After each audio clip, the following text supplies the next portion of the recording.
It's no use. It's no use. I can't sleep. About this year's holiday pageant at the UU Church. It's going to be horrible.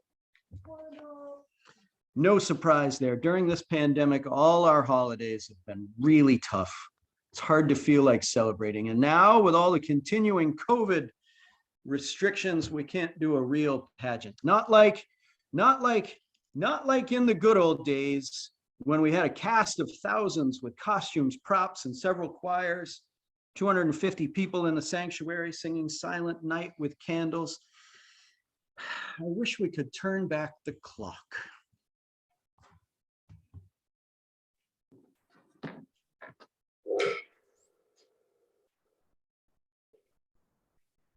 My goodness, what's the problem, friend? I sense a lot of bah humbug going on here. You know, bah humbug just about sums it up. But who are you? I'm the spirit of pageants past. You summoned me when you wished you could turn back the clock, but I'm not sure you'd really want to do that. Pageants past were fun, but they were a lot of work and they weren't perfect. Not to mention that those 250 candles were probably a fire hazard. But what about the Pinch-On brothers as the Lord and Lady in the 12 Days of Christmas? What about the Leaping Lords? What about Max Coots as King Herod? What about the Talking Sheep and the African Noel? And the drummers and the UUPS man and the lights of Diwali and Hanukkah? And what about Todd Moe and his epic Solstice death scene? Right. We'll never see the likes of those again. Well, let's go back in time and see again that death scene you speak so highly of.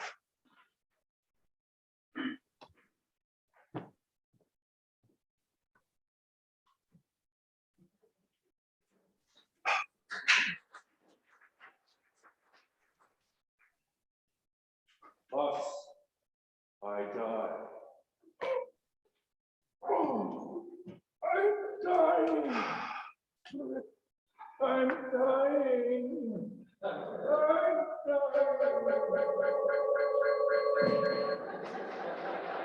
Yeah, I guess, you know.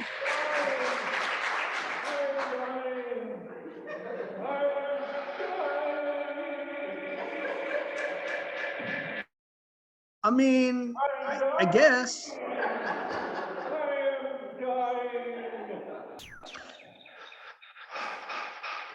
Die already.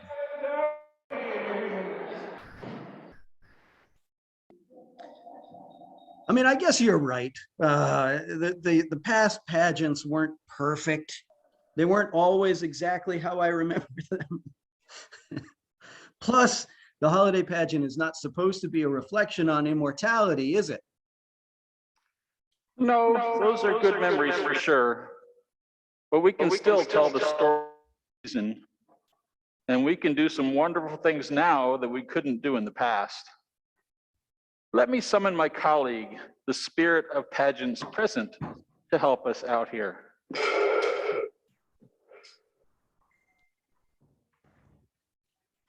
Hi there, Humbug. I hear your disappointment. Let's see what we can do. Let's see what we can come up with. Are you familiar with the idea of cognitive reframing? What? That's not a real thing. You're making that up. What is that? The Dalai Lama speaks about cognitive reframing, as do psychologists. It's a technique to shift our mindset. It allows us to look at the current situation from a different perspective. For example, the Dalai Lama suffered when he was forced to flee his Tibetan homeland. He could still be moping around but instead he's joyful. He's happy he's been exiled, and he has learned how to be a refugee. Being a refugee has allowed him to be more compassionate and learn and grow.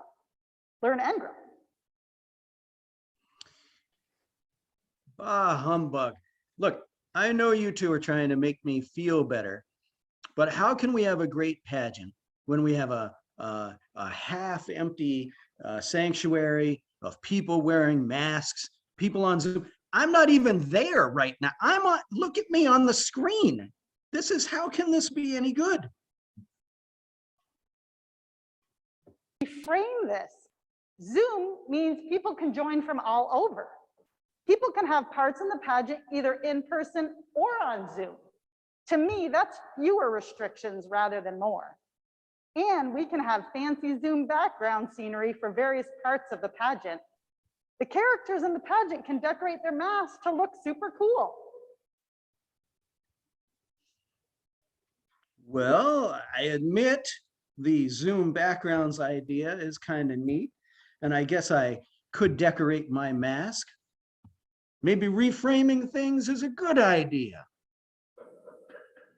Let's give it a try. As we know from pageants past, there are many festivals of light at this time of year.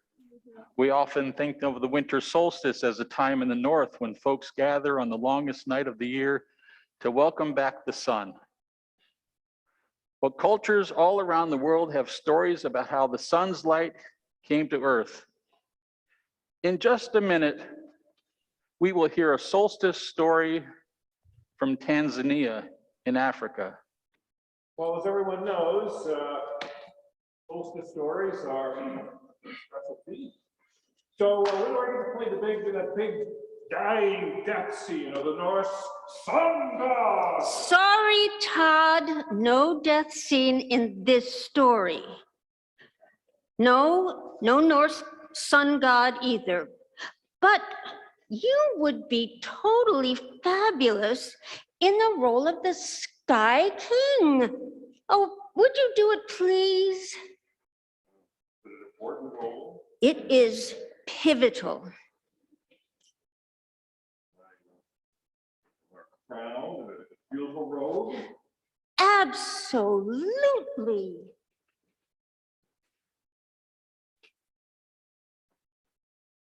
I just happen to have. Wow. Cool. Thank you. You're welcome. Thank you.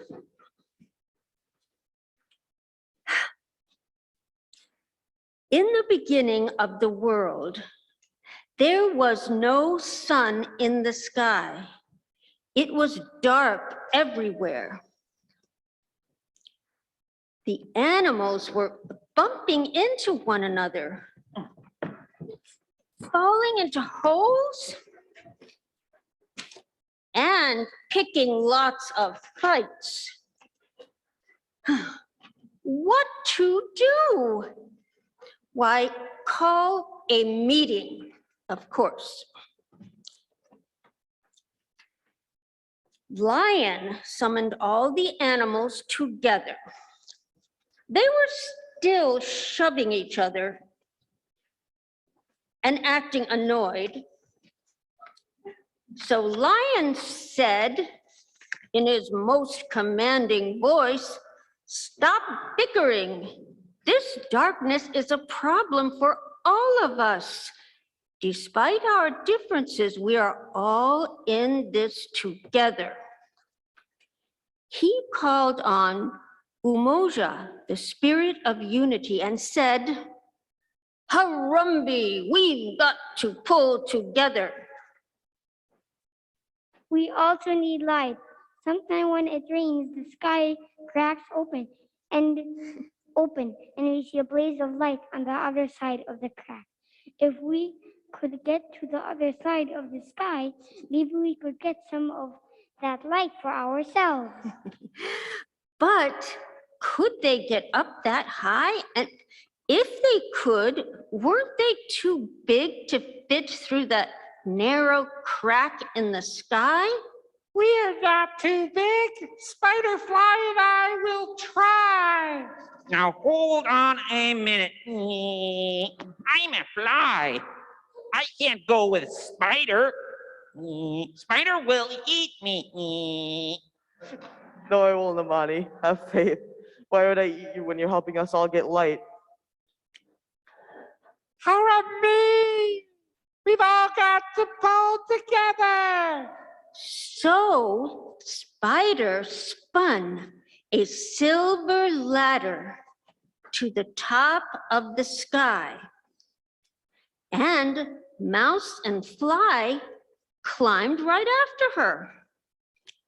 With sharp little teeth, Mouse gnawed a hole in the sky at the end of the ladder. And the three small animals squeezed through into the land of the sky people. And there was light. The sky people moved easily to and fro through a vast, grassy field.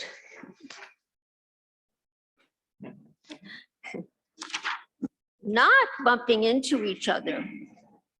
When the sky people saw the strangers, they immediately took them to their king.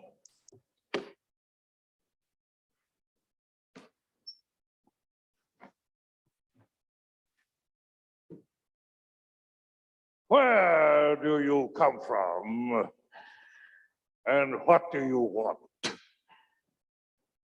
We have come from Earth, where all is darkness, to get light. This is no small matter. I must call a meeting. Sky people, join me in my tent. You visitors wait outside while we confer. Fly winked at his companions and flew silently into the tent and sat unnoticed on a wall. Fly heard the king say, I'm not into sharing. I do not want to give these people any light. Let's give them a test they won't be able to pass. Then I can have them all killed. All in favor?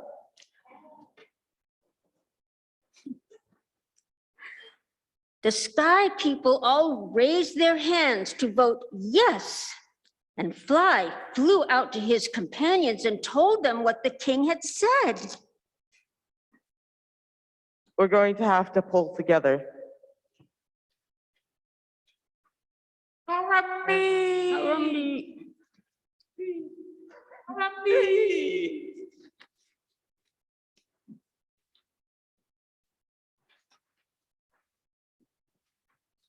And the king said,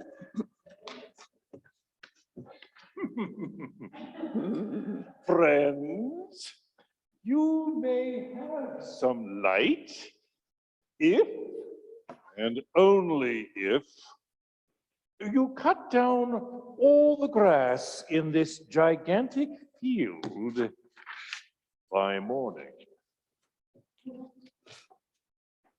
Thank you for your generosity, King. Oh, King, we will do it. We will do it? How? We can't cut all that grass. Imani, have faith. Harambe, I'll be right back. Mouse wriggled through the hole in the sky, went down the silver ladder Spider had spun to earth, and returned with a huge army of ants.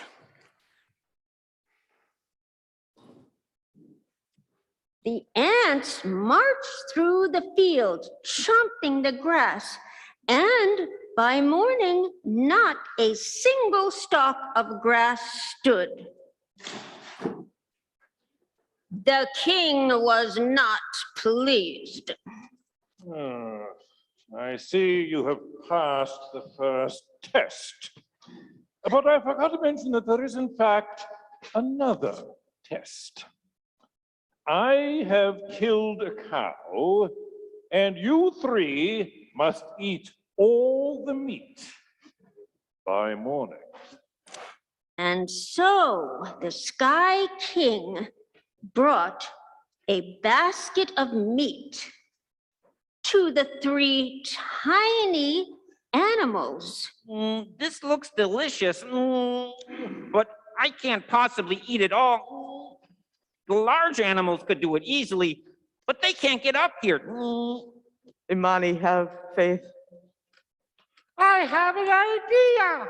I can dig a long tunnel under the ground, and together we can bury all the pieces of this meat in the tunnel. Harambe, let's pull together. And so they did. By morning, not one scrap of meat was left in the basket. The king was not pleased, but he managed a fake smile. He was good at fake smiles.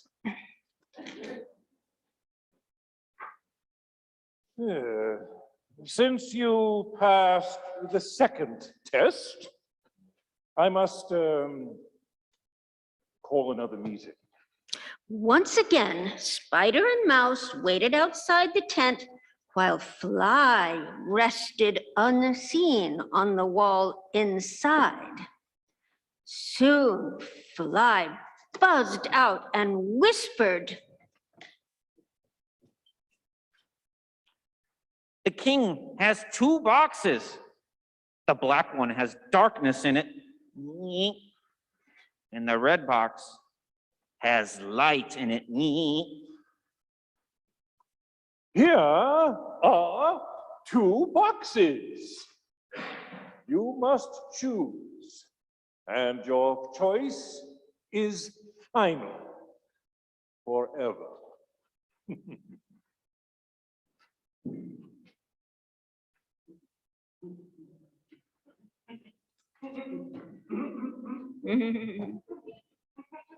Forever.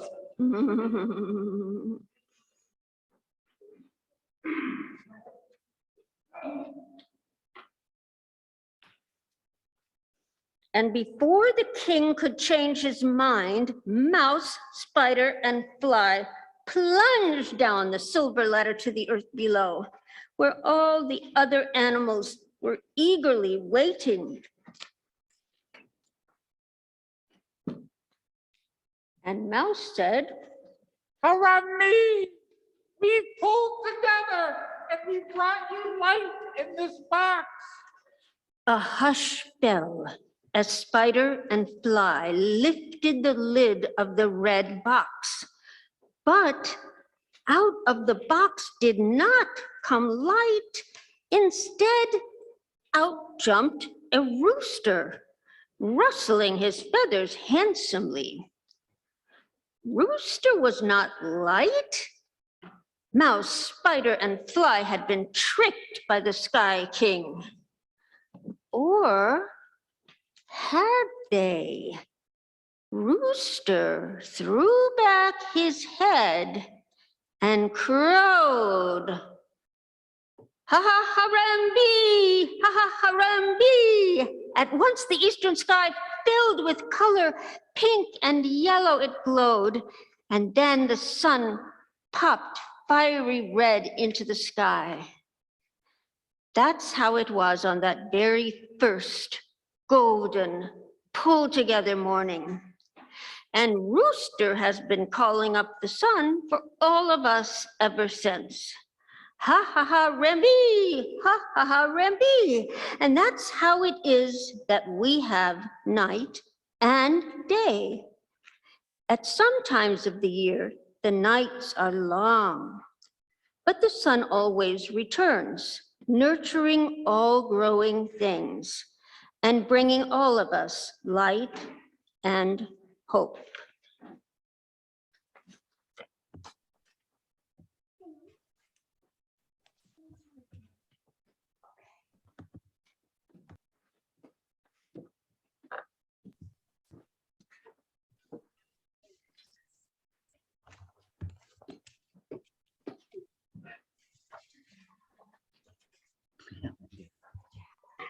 Well, Humbug, what do you think?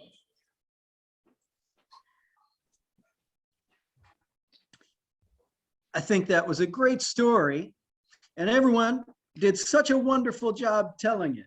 This is not such a bad pageant after all. And I like the message of how we all have to work together across our differences and how the sun's life-giving light is for everyone. I hope those are lessons our world can learn for the future.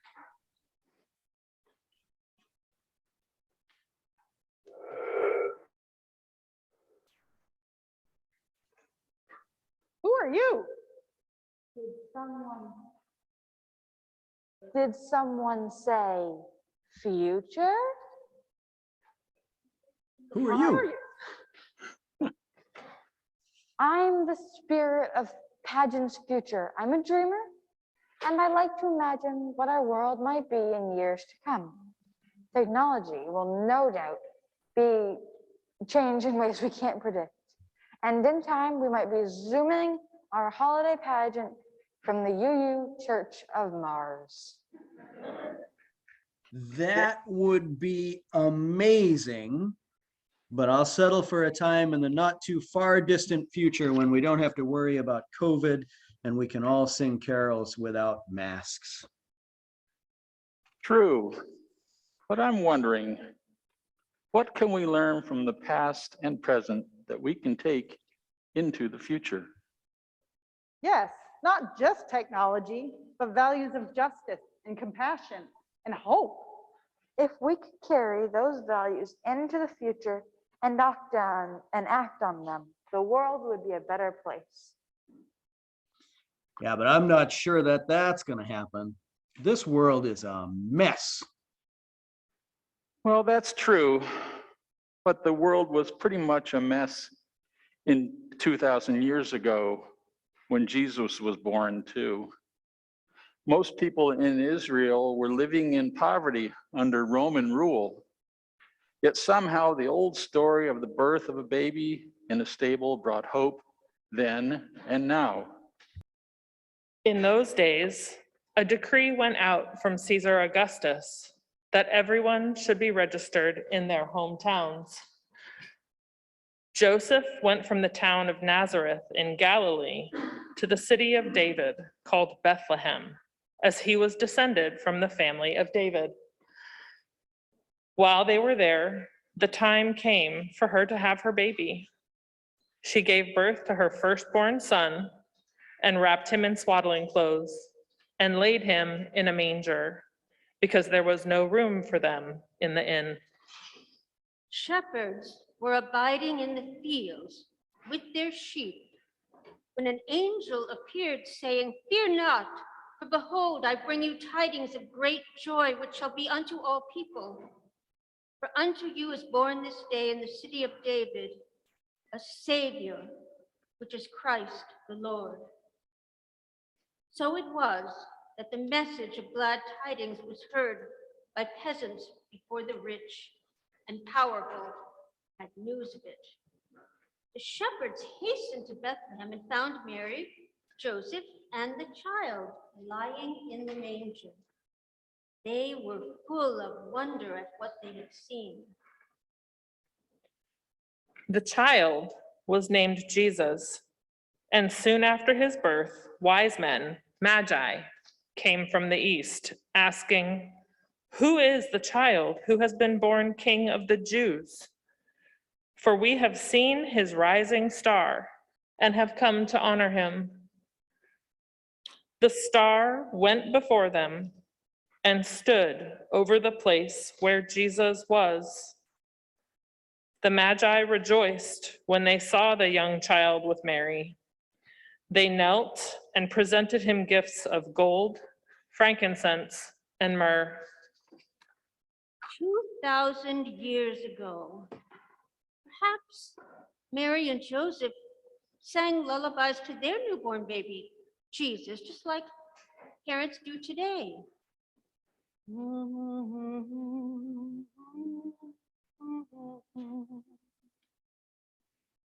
Probably they did not know their son's life and work would become an inspiration to millions for centuries to come. Yet, like the babe in the manger, every child brings with it into the world promise of new life and new hope. And surely it is true that each night a child is born is a holy night.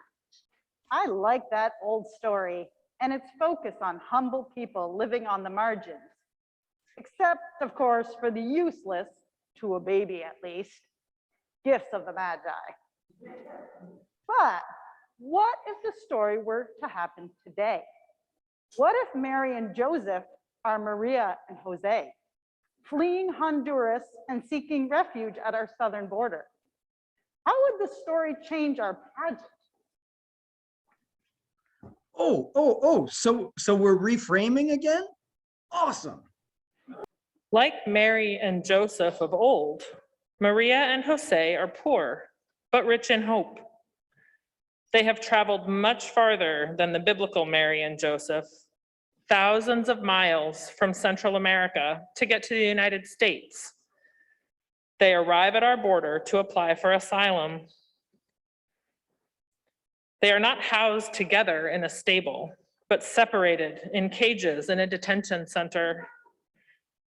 When they are finally released, their asylum application is pending, but it may be months before they know what will happen next. Maria is very pregnant and they are homeless. Even after all these years, there is still no room at the inn, not for the likes of them. Jose, it's starting to rain. We really need to find a place to stay. This baby of ours is coming soon. I know, querida. I see lights up ahead. It's a convenience store. It looks pretty run down, but maybe I can make phone calls there and try to find shelter.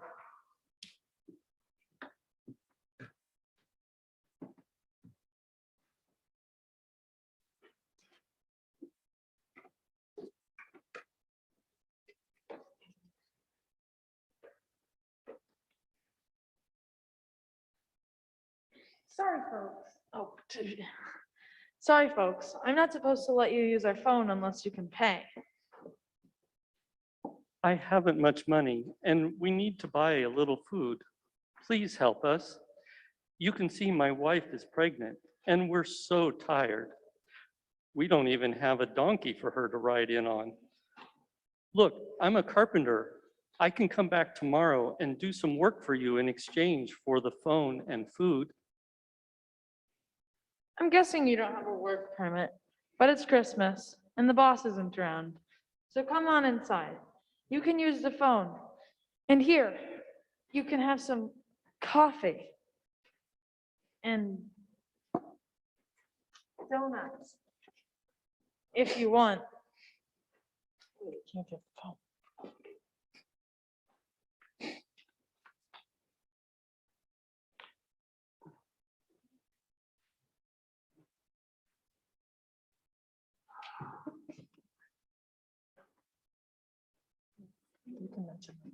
Oh, apples too? Oh, gracias. You're very kind. This Nazareth high fleece they gave me at the border keeps me warm, but doesn't keep out the rain. As Jose made phone call after phone call, and Maria sipped some coffee, it seemed to the store clerk that there were halos around their heads. Halos. Whoa, I must be seeing things. Too many donuts, maybe? And for a minute, that neon beer sign in the window looked like a star. And that cigarette poster looked like camels and wise men. Definitely too many donuts.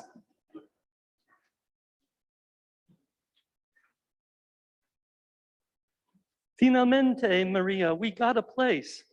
The Bethlehem Motel can take us, at least for tonight. I know the place, not deluxe accommodations, but you'll be warm and dry. It's just down the street. I'm about to get off work. Let me close up this door and I'll take you.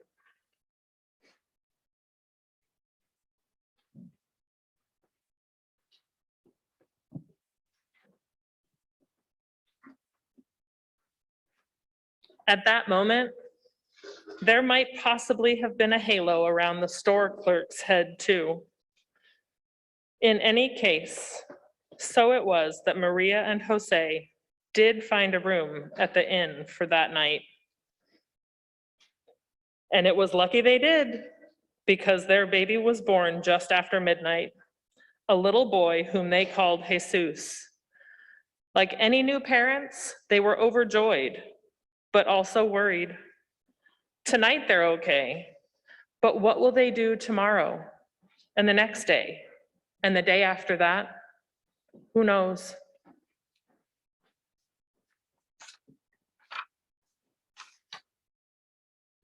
Our little Jesus is starting out in life with no money, no status, no easy life. Sometimes it seems no one in this country cares about us or him. But he has our love always. We pray that he will be a blessing to the world as he is to us. Cada noche que nace un niño es una noche santa. Each night a child is born is a holy night. Maria and Jose, Mary and Joseph, alive and present now, have the same wants and desires of safety, home, and love we all have. This Christmas, let us not forget those who are hungry, those who lack shelter, and those seekers of asylum. Forget the glitz and the shiny tinsel. It's not in bright lights and credit cards that we find the sacred being reborn in us. Let the humbleness of Mary and Joseph break through. 2,000 years ago, was the historical Jesus really born in a stable and laid in a manger, surrounded by the beasts of the field? Did shepherds really see the angels, and did wise men follow a star? Perhaps not. But like the son of Maria and Jose, it is almost certainly true that Jesus came into the world in humble circumstances.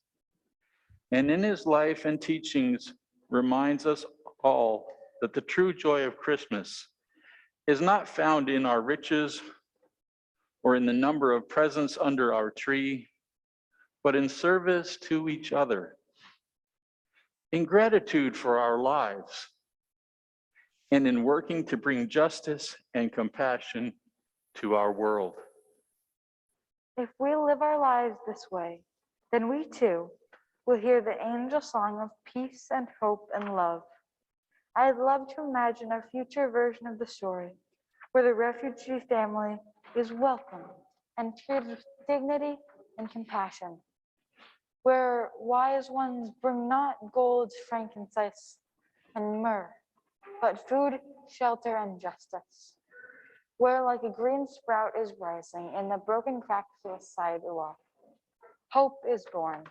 Hope despite the fears of a crumbling democracy. Hope despite the rising sea of nationalism. Hope despite all the waves of anxiety. Hope is born tonight. Hope is born. Wow. Thanks, pageant spirits. I do believe that this might be our best pageant ever.